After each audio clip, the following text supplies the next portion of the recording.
everybody.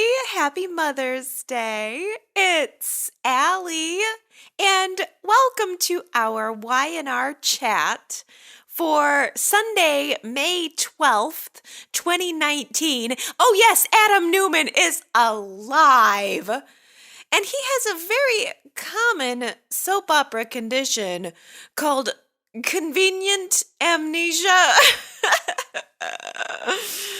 He can't remember a thing before the cabin explosion that left him presumed dead, but that he was somehow able to escape from. Somehow.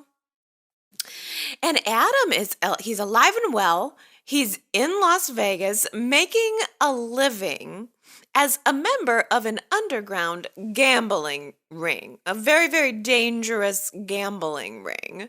Victor has discovered him there, cannot seem to convince him that he is his father. It's the sort of thing you would think you would never be able to forget, Victor Newman being your father. So Victor's not able to convince Adam of who he is, but Victor thinks maybe, just maybe, Sharon could be the one to jog Adam's memory. Can we just start out by asking the question, why Sharon? Why Sharon and not Chelsea? I hate to be picky, but Adam kinda abandoned Sharon in his later years. Now, don't get me wrong. Those Adam and Sharon romance years are precious to me. Absolutely precious to me. But Adam chose Chelsea over Sharon ultimately, and frankly that made it very difficult for me to even like Chelsea for years after that. I remember feeling that Adam abandoned Sharon and that he chose Chelsea, and that made me very jealous of her. But now, inexplicably, it's Sharon who is the magic answer. I don't know. I mean, has anybody even said the name Chelsea this week? It just seems like it's being glossed over. I'm sure that Y&R had to cherry pick their way into this story, given that they were obviously bringing Adam back first. They hadn't yet brought Melissa Claire Egan back onto the scene, and I don't know when she's going to be coming back, but Sharon is, I suppose, what they had to work with, so this is what they're going with. I'm just not totally there in the leap of story faith. Well, Sharon takes the news and decides to deliver it also to Nick over the phone. Tells him over the phone that Adam is still alive. Nick took it pretty well, I guess. Look, Nick has been presumed dead himself. Sharon's been presumed dead. Victor's been presumed dead. It happens, okay? A lot around here. The only person who this is probably a little shocking to is Ray. He's the new guy in town. Ray's probably never been presumed dead a day in his life, but give it time. He'll get there.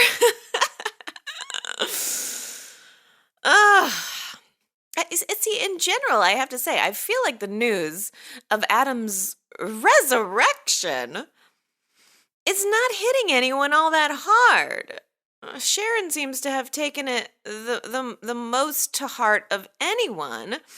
I said at the website earlier this week that the news of Adam Newman still being alive should be rocking faces off of skulls. And instead, everyone just seems completely unmoved by the whole thing. Both Nick and Nikki found out over the phone with absolutely no fanfare.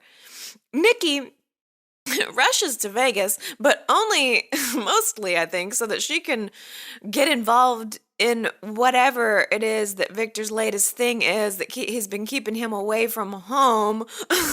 That's all she really cares about, is the fact that Victor's away from home. And she barely batted an eye at the absolute miracle that Adam survived that cabin blast. Oh, I'm going to go with it. I just got to go with it. Sharon calls Adam. Victor gives her the phone number that he has for this spider. And Sharon leaves a voice message, simply saying, I'm Sharon Newman. We used to know each other. I want to talk to you. And he texts her a secret meeting location that she has to go to alone. Without Victor, without Ray, without any coverage at all. So there she is, sitting alone in the dark on a public park bench surrounded by plants in the jungles of Las Vegas. And she notices that Adam is nowhere. He's nowhere to be found. So she texts him to let him know that she's there. And at that exact same time, she hears a pinging of a phone off in the distance. So Adam never shows up to this meeting, but yet somehow Sharon can feel his presence. You know what I'm saying? Sharon's about to feel Adam's presence. All right, that's pretty clear. And Ray ain't gonna like it. The writing is so on the wall. Sharon goes back to the hotel room and she tells Ray all about her relationship with Adam and also about her bipolar disorder. Now, those were some dark days of Y&R and of Sharon's character when she burned down the ranch. That was one of the things that I'm still not over it. I am still not over Sharon burning down the original ranch. I hated that whole era of Y&R. I hated that version of Sharon and what was happening to her character. It was awful. But I have to admit, it was part of Adam and Sharon's history. Again, I think it's being cherry-picked. He did help her get her, what she needed, but I'm pretty sure that Adam was still with Chelsea through all of that. I'm not trying to take away the power of Adam and Sharon, but also don't try to sell me on Sharon being the love of Adam's life or something like that, because that I'm not sold on. Well, Sharon is telling all of this about her history to Ray, and she expresses to Ray that the reason she's so eager to help bring Adam home is because she feels that she owes him.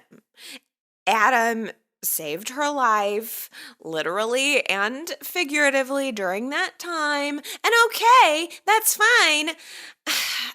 I just feel like Y&R is trying to upplay what happened with Sharon and Adam. I'm not trying to downplay it. Like, it was a magic moment, but a lot happened after the magic moment that wasn't pretty. And Sharon doesn't owe him a thing. If Adam saved Sharon's life, then she can just consider it payback for that time he stole her baby while she was in labor and then handed it over to Ashley and gaslighted her into thinking that Faith was hers. I'm sorry. I'm being a picky fan, but I love Adam. I loved Adam and Sharon, and this is a topic that gets me, and then it's getting up under my skin a little bit.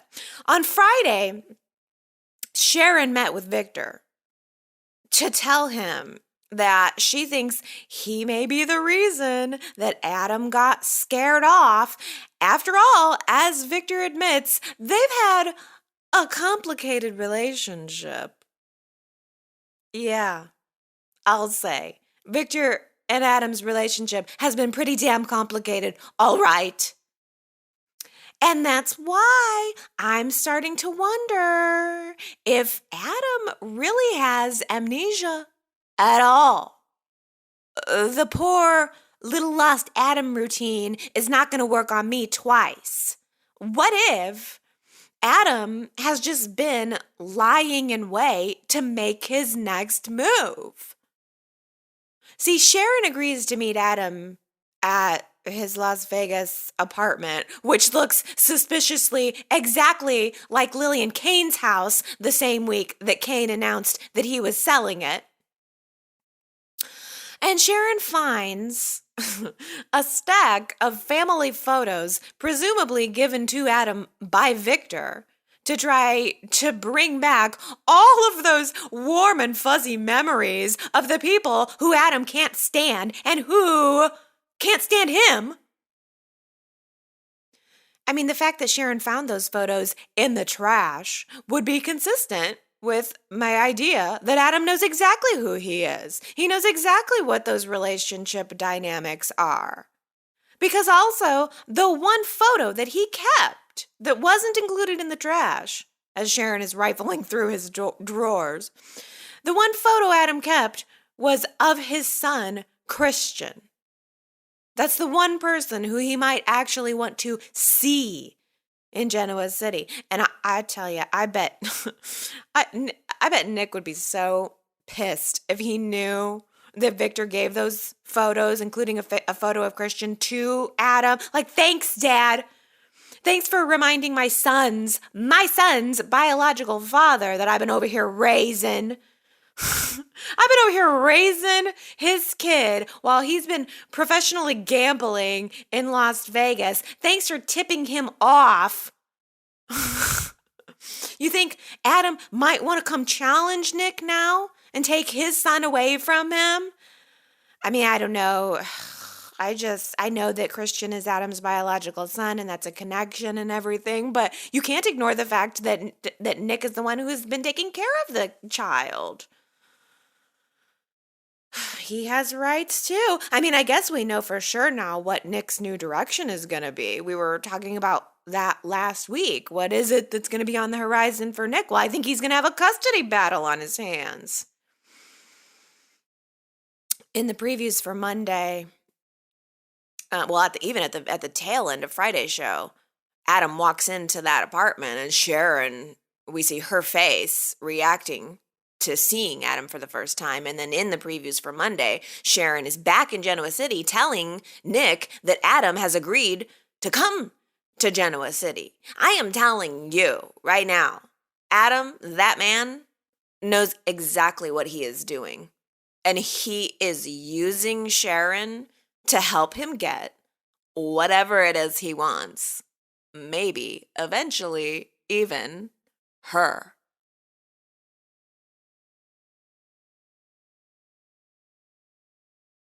Every time Arturo shows back up on screen, I think to myself, oh, I was expecting to never see him again. Now here he is. I thought we were done seeing Arturo a long time ago, and yet we've seen him a lot this week. I ask you, Y&R Chatters, let me pose a question to you. Maybe it's a medical question that some of you can help me answer. Is it possible to get a woman double pregnant? Because I'm pretty sure that that's what Arturo was trying to do. He went in to help Mia make sure that baby was his. Oh, or maybe not now, who knows? Well, after one last failed attempt to win Abby back, Arturo was commiserating with Mia. They were bemoaning their lives, and they just had this moment where Mia seemed to know exactly what to do to make Arturo feel better. She held out her hand, led him to her hotel room, and just let all of that stress melt away. You know, I actually really liked that scene. Mia and Arturo were very relaxed with one another. They seemed like a good match, and that's not something that I thought as months and months ago when their relationship was being developed. I didn't think they seemed like two people who would ever even be together, and yet they were so relaxed with each other this week, I really thought, oh, I mean, they're not bad together. And Arturo seems to understand her in a different kind of way. He does end up suggesting that maybe they should just go back to Miami, go back to an old life in a way to start a new life at the same time. I mean, they both have no jobs in town. They have no friends in town, no family, no lovers. There's nothing keeping them in Genoa City. So it almost seemed for a brief moment that Mia and Arturo were going to head back to Miami and that maybe there was going to be a happy ending on the horizon for these two. But then Arturo, who is a perpetual screw-up, so it seems that Arturo just cannot stop himself from screwing everything in his life and everybody else's life up. Arturo went and accidentally spilled the beans to Lola about her accident to, let her know. He said enough to let Lola know that Mia was the one who attacked her and that he's been covering up for her. I don't know. I felt that scene was a little trite. No? It almost, this whole thing just feels as if Y&R realized late in the game that they might want to follow up on that part of the story. Like, to let Lola confront her attacker and to let Abby find out about it too. And I'm not saying it wasn't good, but it was a little predictable. And I can just feel Y&R wrapping these Rosaleses up into a package with a nice, neat little bow. And I'm resistant to that because I really liked the Rosales family. I liked Mia. I liked Arturo. I would have been happy to keep them around. But it ain't gonna happen. When Paul showed up at Mia's hotel room door on Friday, I thought maybe Abby did call the cops. But alas, it was a fake out, just as we said last week. Mia was dreaming. She dreamed that she was being arrested for Lola's attempted murder. She wakes up. She pops up out of bed. She starts packing her suitcase. And about 5 minutes later, Paul actually did show up at her hotel room door. He started questioning her about the night of Lola's attacking.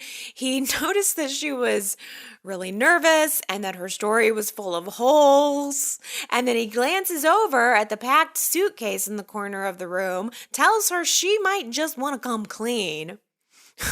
And right then and there, Mia blurts out, "It was an accident." And she tells Paul everything, every little detail about what actually happened that night. And then she doubles over in pain, holding on to her stomach. Ugh, blah. I'm sad. I liked Mia, and this is not looking good for her. I'm wondering if she's going to just miscarry the baby. It's all so predictable. I mean, the only reason that anyone has agreed to keep Mia's secret, and it's a lot of people at this point, Ray, Arturo, Lola, Abby, even Sharon, everybody knows this secret. And the only reason that anybody has agreed to keep it is because of that baby. Now, if that baby doesn't make it, no one is going to shed a tear to see Mia get hauled off to prison. The only question left on the table is, will she take Ray down with her?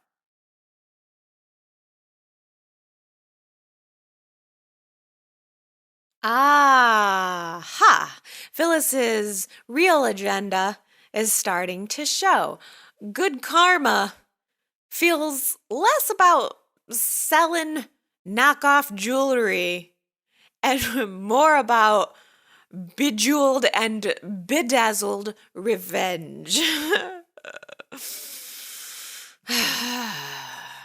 It was early in the week that Nick was the first one to point out that Phyllis's new company is doing really close to the same thing that Jabot Collective is doing, and that their daughter, Summer, is working for the competition now. Did see? Did Phyllis even tell Summer about her new business before Friday when they had their confrontation? Because I can't help but think that Summer might have been a little more tight-lipped with Phyllis in the first place if she knew that piece of information. Then again, this is the girl who hasn't changed her company login password in a decade. She still uses the name of a childhood stuffed animal, Mr. Ears. Forget Jabot Collective. Jabot needs to redirect their funding into internet security. Every recipe, every stamp collecting website these days makes you pick a 6-character password that includes uppercase and lowercase and special characters, but the Jabot security team will let you get away with a password like Mr. Ears.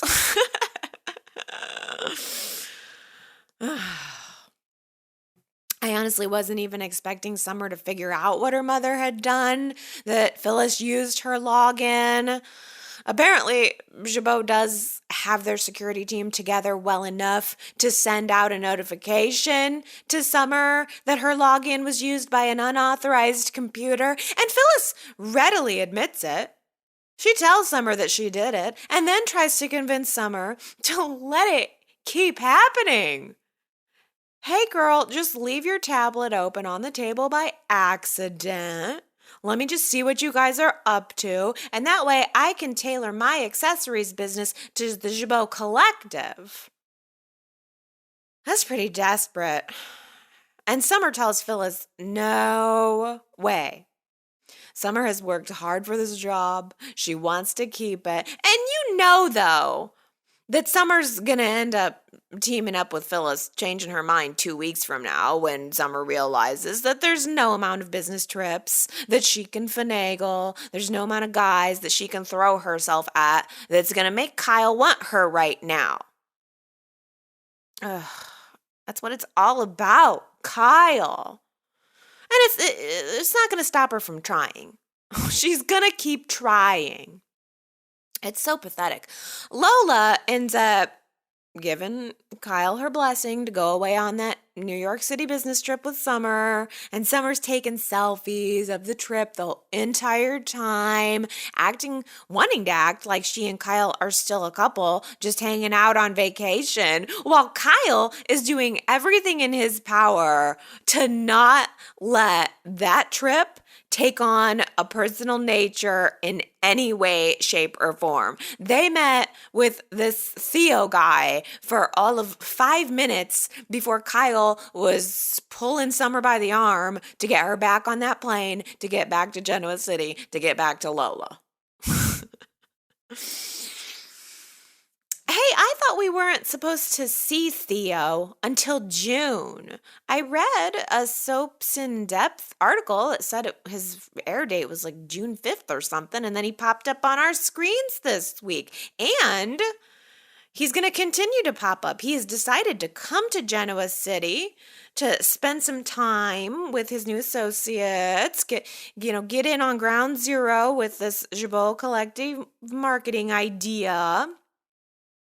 And he brought to town with him one of his influencers, one of his clients. Her name was Nazanin. Oh my gosh, she was gorgeous. Who was that? She looked so familiar. Where would I know her from? I don't know anyone, so there's no way I would, unless was she in a show or something?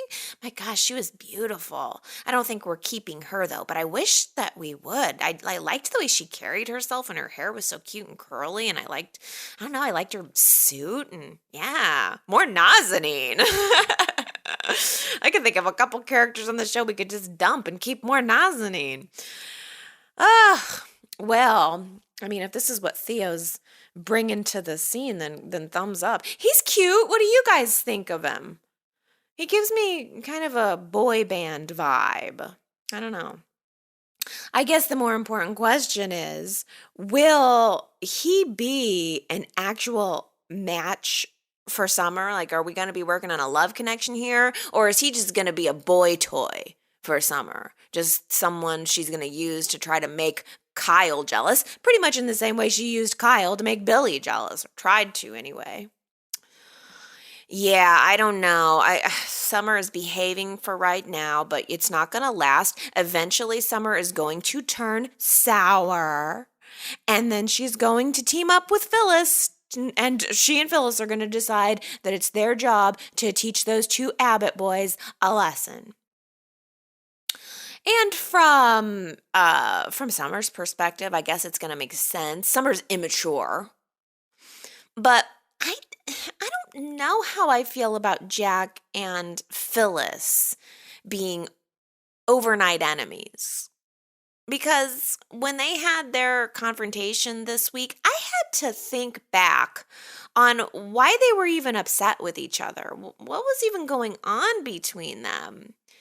Phyllis went to Jack to ask him if he wanted to team up their companies, and he pretty much told her to go take a hike, told her that he didn't appreciate her blackmail attempt with Kyle and Lola's photos, and I was like, oh yeah, is that I guess is what the sticking point is. Like, why is Jack so mad at Phyllis? Like, I mean, Phyllis got booted out of Chabot. She's got some reason to be mad, but I was really struggling to remember why Jack is not wanting to have anything to do with Phyllis right now. They have such a long history, and it all just went down in flames so quickly and without a whole lot of, I don't know, cause. Maybe I'm wrong. I laughed, though, when Jack turned Phyllis down and he was mentioning the photos and that he didn't really appreciate her blackmail attempt. And Phyllis goes, "Oh, Jack, that was just personal, not business." Usually, someone will say, "Oh, it's just business. It's not personal." Usually it's the other way around. But for Phyllis, "Oh, that was just personal, not business." I kind of love that. Oh, well, Lauren had a follow-up chat with Jack this week. By the way, last week I asked you guys in a poll question if you would be open to a Jack-Lauren romance, and the vast majority, strong majority of Y&R chatters said, no way, no Jack and Lauren. I don't know for sure if that's where Y&R is taking it. Maybe they're just being friendly, and my fingers are crossed for that. They talked a little bit this week in a friendly way where Lauren was asking Jack about Dina, and of course it's all very hard for him, and it's good that he has someone to talk to about it. I found it interesting that Jack mentioned that now Dina is wearing a GPS bracelet after she broke out of the house last week. I mean, they have all of this security at the Abbott mansion. Dina still manages to break away, so they got to have her in a GPS bracelet now. Okay. And of course, Lauren is also friends with Phyllis, so she was trying to encourage Jack to reconsider Phyllis's idea, try to partner with her. I'm sure he's not going to do it ultimately. But I found it ironic that Phyllis was so offended with how Jack wouldn't give her a partnership when she kind of did the same thing to Mia at the beginning of the week. A couple of weeks ago, or maybe 1 week ago, Phyllis basically offered Mia a job, and then this week she just yanked it back. Other than for plot convenience, why would you turn away someone who is clearly so eager to work for your company? Why would you turn her away over a bad idea like license plate earrings?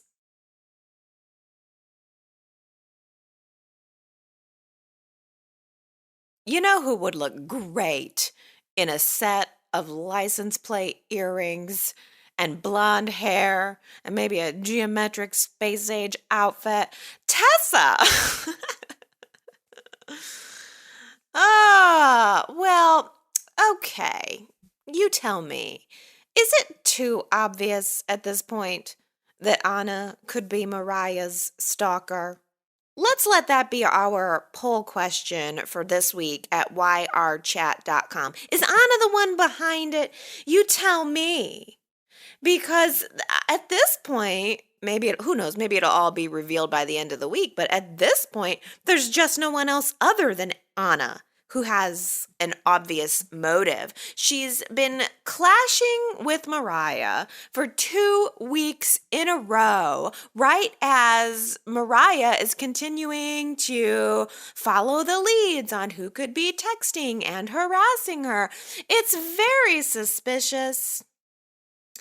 Anna's personality swings from being sweet and kind to being a militant music dictator. I feel sorry for Tessa.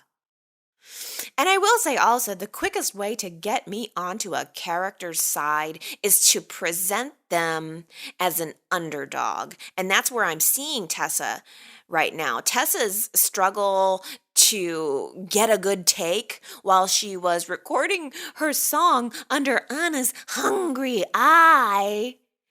It just made me want to give Tessa a big hug and a pep talk and to tell Anna to just take a chill pill. She's too serious. There's something up with her. I mean, in Anna's defense, I guess she is very eager to please Devon. And she has said before that she wants to prove herself in the music industry, especially because she's been burned before. That's part of her backstory that she never really fully explained. Anna had something go on in her past. I mean, I guess she did say that it had something to do with contracts and she signed some stuff that she shouldn't have signed. But it just feels like there's more to her backstory that we haven't been told. And maybe that's why she's trying so hard. I just don't know why she was so infinitely patient with all the ways that Fenn was screwing up his career. But Tessa has 1 or 2 weak moments in the recording booth, and Anna has to stop the session. It was unnecessarily harsh. I mean, way to build confidence for your artist that you didn't even get through a couple of takes and you're pulling the plug and making Tessa feel like a piece of crap. That's not going to help the creative process. And Devon saw that too. He talked to Anna about it. He was able to pull her aside and he actually gave Anna some perspective. He restarted the session. He ended up talking to them both and the result ended up being beautiful. Devon, as the mediator between Anna and Tessa, that was such a Neil-esque moment, wasn't it? Devon being the peacemaker, the wise one. I just loved him. I'm so in love with Devon right now. I cannot help myself. And, Anna and Tessa, thanks to him, were able to totally turn it around. They cut Tessa's hit track, and they were clinking martini glasses, singing around the piano with Jet the very next day. Suspicious also. But Mariah felt the need to accompany Tessa to a business meeting with Anna about Tessa's career image. And this just opened up more irritation from Anna, which is justified at this point. Mariah should not have been there. Mariah needs to step back. And when it was explicitly said that Mariah should not be there, Mariah just walked over and sat on a park bench a few feet away, and she was hemming and hawing and making comments about every terrible hair color that Anna suggested for Tessa. It was unprofessional of Mariah, and the bigger problem was that it made Tessa look unprofessional to Anna. And Tessa saw that, and Tessa wasn't happy about it. Now, Tessa at first confronted Mariah about it, and they talked it through. Mariah admitted that she feels a little wary, a little insecure about Tessa's new career and what this could mean for their relationship. But Mariah, you gotta let your dove fly. I mean, if Mariah and Tessa's relationship can survive Tessa stealing Mariah's journal and the whole mess with Crystal and the whole blackmail mess with the Margarita crew, then surely Mariah and Tessa can survive blonde hair.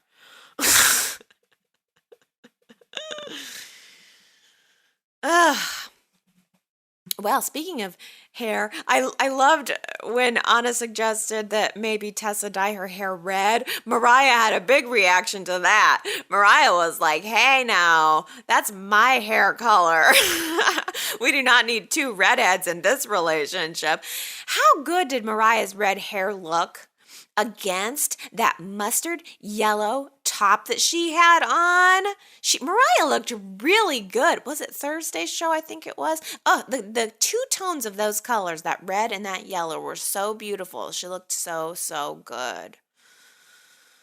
Oh, okay. Well, so Mariah got another threatening test message, and Tessa decides that it's time that maybe they take matters into their own hands. Tessa sends a return text message simply asking this mystery person what it was that Mariah did to tick him off. Maybe they could talk about it and resolve it, which is it's such a good response. But the person had no response. We've had absolutely no follow-up since then. There just aren't a lot of other clues, though, about who it could be. Mariah, earlier in the week, had confronted this creepy coffee house guy who was leering at her from one of the tables. But maybe this guy was just trying to get a cup of coffee around here. Is that possible? Because Mariah was standing behind the bar, and the guy was leering at her, and Mariah got all paranoid and rushed over there and said something like, "What do you want?" Burr, burr, burr. And he just got up and left. I'm thinking maybe he was just hoping that the barista was going to come over and take his order. I don't know. I think it's the fact that Mariah and Tessa are so convinced that it's a guy. They keep referring to him, whoever's doing this. And then coupled with the fact that Tessa and Anna are now getting along like BFFs after they were shooting eye daggers at each other. Tessa's like defending Anna to Mariah now. Those two factors make me think that Anna is the obvious culprit. But really, isn't it too obvious?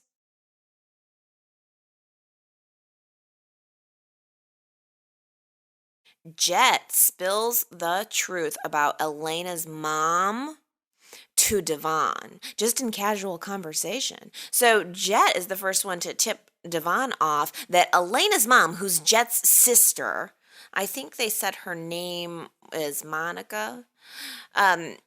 Well, she was epileptic, and she was on a lot of medications, and she was at home one day while Elena was working these long, crazy hours at the hospital. The mom fell, like I guess had a seizure, fell, hit her head, died. And Elena has always felt responsible for it. She never forgave herself for it. And that kind of explains why she's not practicing medicine anymore. So we've got a little bit more backstory on Elena.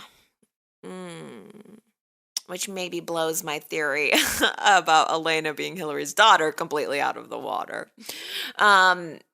Yeah, and I don't think it's possible that they would really be sisters either, though. So maybe we're just learning more about Elena. When Elena found out that Devon talked to Jet about her mom, she was very upset.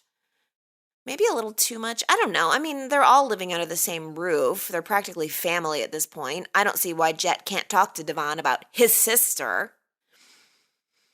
But, Elena and Devon, they talk it out. Elena elaborates on her story about her mom and the guilt she feels, and they connect over it. And shortly after that, Devon falls asleep on the couch. And Devon starts to dream of a similar conversation he had with Hillary, a time when Hillary was confiding in him very similarly about her mother and the guilt that she felt about her mother's death, which is an interesting tie-in, especially for right now, because I believe that Hillary's mom died. I'm totally pulling this from memory, but this is just what my mind remembers. You can look it up. I believe Hillary's mom died after going on a drinking binge with Neil, and Neil didn't know anything about her death. But I believe that was the story that brought Hillary, aka Ann Turner, to Genoa City to get revenge on Neil for it. I think. So Devon's thinking of this very similar conversation that he had with Hillary one time. And he wakes up in a fog. He's kind of in one of those in-between world states for a minute. And Elena is there standing over him, telling him to wake up because he was crying in his sleep. But Devon doesn't see Elena. He sees Hillary, clear as day. New scenes, Michelle Morgan, just standing there or sitting there over Devon. And that's what he sees. So he pulls her, his beautiful wife who he loves, into this passionately painful kiss. And I just felt so bad for him when he comes to and realizes what he's done. I mean, I don't know what to think. It's hard to say because it wasn't Devon fantasizing about Hillary. You know, he wasn't like in a waking state seeing Hillary's head on Elena's body or something. He was sleeping, and then he woke up still kind of in the dream state. And so I can't blame him for what he did. I can't blame him for being unfair to Elena or anything like that. I just can't blame him. Although the next day, he finds Elena and he apologizes for kissing her. I mean, that notion just really tickles me. Hot billionaire guy apologizes to you for kissing you. Oh, no. And then he basically asks Elena out on a date to try to make it up to her. Poor Elena. What's a girl to do?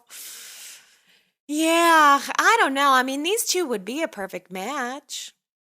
Except it is kind of hard to compete with the ghost of a man's dead wife.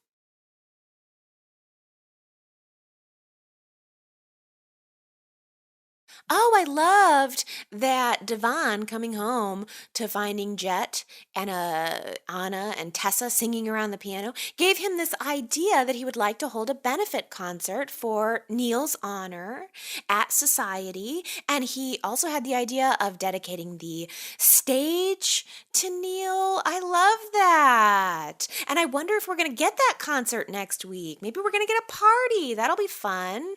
Whether it's next week or a couple weeks down the road, I think that'll be fun. I think we're going to need a little fun to balance out a reading of the will. Are we going to have a reading of Neil's will? I didn't even think about that. But Anna mentioned that Michael is trying to get a hold of Devon, trying to get on his schedule to go over Neil's will. Oh, that's so hard. I have a feeling, though, that Nate is going to inherit Neil's condo. It's just a guess. But I feel like Neil enjoyed having smooth jazz and smooth sex with Ashley there. And so it will seem fitting that Neil would want Nate to have smooth jazz and smooth sex with Ashley's daughter, Abby, there, too. That feels good. That's a good thing. Nate was real protective of Abby. When Arturo was in town this week, Nate even asked Abby out on a date. She says she's on a break right now from dating, but maybe when she decides to take a break from her break, then maybe they can go out together. I'm for it. I think there's total chemistry potential there. So, oh boy, what else of Neil's is going to need to be bequeathed? Ugh. I assume that Devon's going to get the other half of the business, but I mean, I don't know. Maybe not. I guess it could be Lily. Who knows? It could even be Kane. And I mean, Devon got the records. We saw Devon looking through Neil's record collection this week, and there was a note on one of them that said something about there being a lifetime of notes in here. Oh, yeah. Oh, that was so great. I loved the shots of Devon just sitting on the couch listening to the record player. That was beautiful. What will Neil leave for Lily? I don't know. It's almost too hard to think about all of this. I guess it's as Devon said, it's a last step, and so that makes it hard to think about. I'm thinking we will probably get Michael Baldwin coming back for that, and I guess that's a good thing. I guess it's necessary to tie up those last remaining loose ends, whether we want to or not.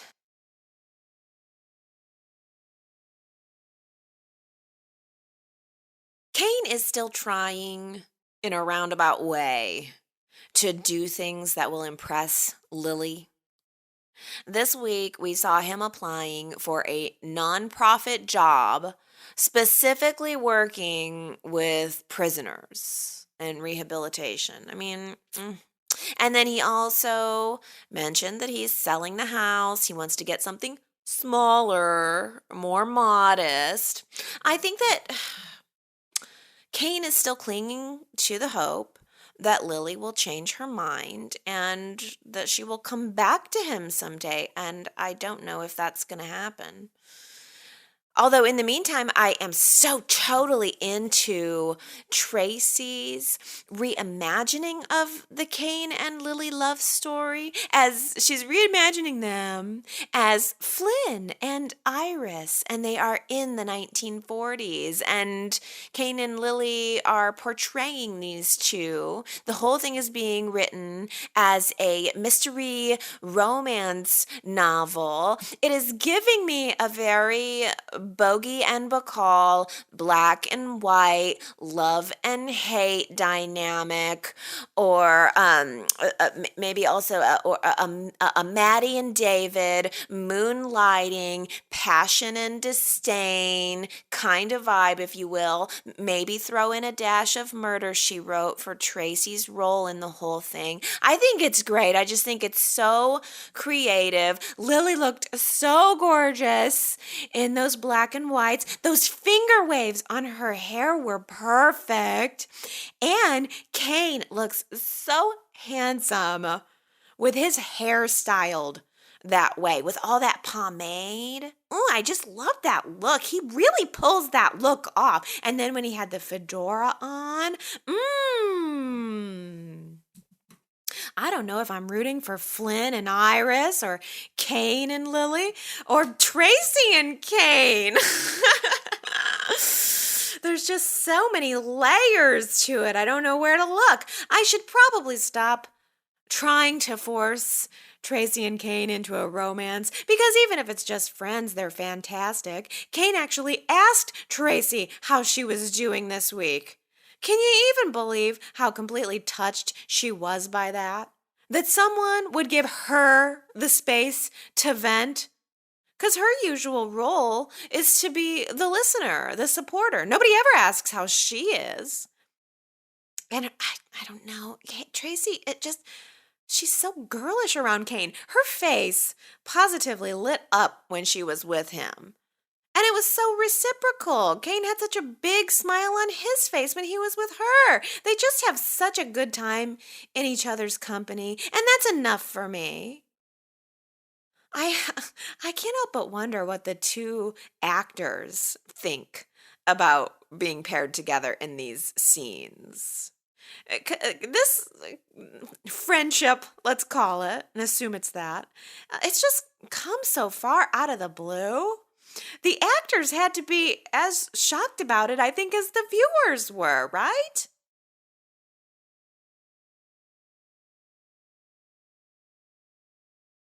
There is no bad pizza. That was our quote from last week. The answer was Abby. Abby said, "There is no bad pizza." She said it to Lola, describing of all things, the way that men view sex. The sex is the pizza. There is no bad in a man's eyes. Is that true? Maybe some guys out there can tell me, is that true? I mean, I've had I've had bad pizza and I've had bad sex.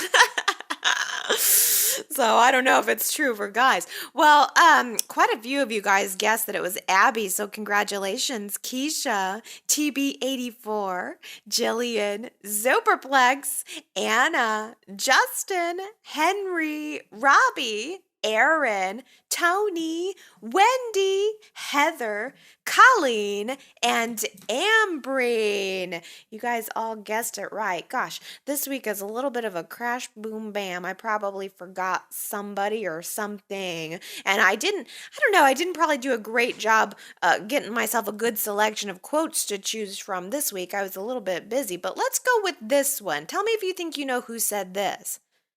Maybe I am a little bit snarky. Okay, a lot a bit snarky. I like the word snarky. So here's the quote again. Maybe I am a little bit snarky. Okay, a lot a bit snarky. You tell me if you think you know who said it. YRChat.com is the website. Go there, leave your guess.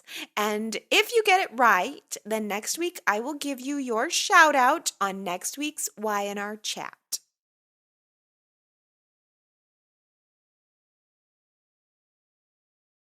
Regretfully, I did not have time to collate comments into a format where I could present them to you, which is a real shame because there were some good comments, especially at the website this week. If you want to read them, you can, of course, go to yrchat.com and leave your comments also about what's gone on this past week, respond to others, kind of get a good conversation going there. And I'm sure I will be back next week in my full form with Y&R Chat as usual with all of your comments collated. For today, though, it's just been a little bit hectic. I've already got a cake in the oven for my Mother's Day get-together. It's a carrot cake. I still have to make the cream cheese frosting, so I'm going to work on that. I have in the refrigerator chilling a chicken avocado basil salad. It's like a chicken salad, only instead of mayo, it's got avocado and basil and lime juice and some walnuts and cranberries. You can look it up on all recipes. That's where I found it. I think it was just called a chicken avocado basil salad or something like that. But I pretty much follow the recipe to the T, except I think the original recipe called for raisins, and I do cranberries instead because I'm not a big fan of raisins. But so it's like a chicken salad, and then I'm stuffing that into a whole wheat pita pocket. So that's going to be good. And then I also have a new green tea that I am just so excited about. It's so good. It's by Numi Teas. NUMI is the brand name, and the tea is a matcha toasted rice. It is so good. There's actually toasted rice in the tea bag. It's nutty and it's savory. It's weird, but it's so good. I love tea. Have you noticed how everyone on Y&R is always drinking tea? The first thing when Nikki got to Vegas into that hotel room, Sharon was offering her a cup of tea. And then Dina doesn't do anything but drink tea. There's just tea, tea, tea. Maybe that gets into my head subconsciously, and that's why I became such a big tea drinker, but I am such a big tea drinker. So I'm having tea and sandwiches and carrot cake for my little lady's luncheon with my mommy and my baby. It's not going to be that big of a deal. It's just casual, and I just want to enjoy the company of my ladies today. And then later tonight, I'm going to go out and finally see the Avengers. I'm the last person on earth to go see it. And I know everyone else in the theater is going to be seeing it for the third or fourth time. And I'll be there shocked for the first time. But yeah, 3 hours, I tell you. That's the only bad thing about it. 3 hours long. Movies should be 90 minutes. Can I just say? They should never be more than 90 minutes. That's the only amount of time I can sit through a movie. But I'm doing it for the cultural experience, and just to get out of the house. Got a little babysitter action going on. So yeah, for my Mother's Day, I want to not spend it with my kid. Yes, that's the soap opera heroine in me. I'm sending my child off screen to make a batch of cookies with the help. I said, my daughter, I believe there are some cookies in the kitchen. Mommy's going to the movies. I sound like Dina there, don't I? That's a happy Mother's Day to me. No children. Oh, no children and talking about soaps. I can't believe I do it all.